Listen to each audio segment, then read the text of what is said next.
Para construir uma tese em relação à questão examinada, o autor precisa argumentar, ou seja, apresentar provas a favor do ponto de vista assumido, ou provas para mostrar que posições contrárias estão erradas. Vejamos agora os principais tipos de argumentos. Argumento de autoridade, ou seja, citação de leis, autores renomados ou de autoridades no assunto, por exemplo, juristas, educadores, filósofos, membros da igreja, entre outros. Leia o exemplo e perceba que o autor cita um especialista no assunto para defender que, apesar da valorização dos extrovertidos, a timidez pode ser positiva. Argumento de consenso consiste no uso de proposições evidentes por si mesmas ou universalmente aceitas como verdade. Por exemplo, a educação é a base do desenvolvimento. Mas atenção! O argumento de consenso é diferente de afirmações generalizantes e sem comprovação científica, como o brasileiro é preguiçoso.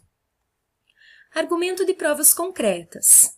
Apoia-se em fatos, dados estatísticos, exemplos, dados históricos e ilustrações para comprovar a verdade do que se diz. Leia o exemplo e veja que o autor menciona dados estatísticos e exemplos para defender que a administração de Fleury foi danosa para o Estado. Argumento de competência linguística consiste no emprego da linguagem adequada à situação de interlocução. A escolha dos vocábulos, emprego de metáforas, ironia, entre outros aspectos linguísticos, é essencial para que ocorra a interação entre o autor e o leitor. Observe o exemplo. Veja que, por meio da metáfora, o autor utiliza a terminologia própria para designar o mosquito transmissor do vírus da dengue e os sintomas da doença para nomear os problemas sociais do país, estabelecendo uma relação de semelhança entre as duas realidades, a doença e os problemas sociais. Argumento de raciocínio lógico é baseado nas relações lógicas entre proposições e provas, como relações entre causa e consequência, comparações, explicações, entre outras.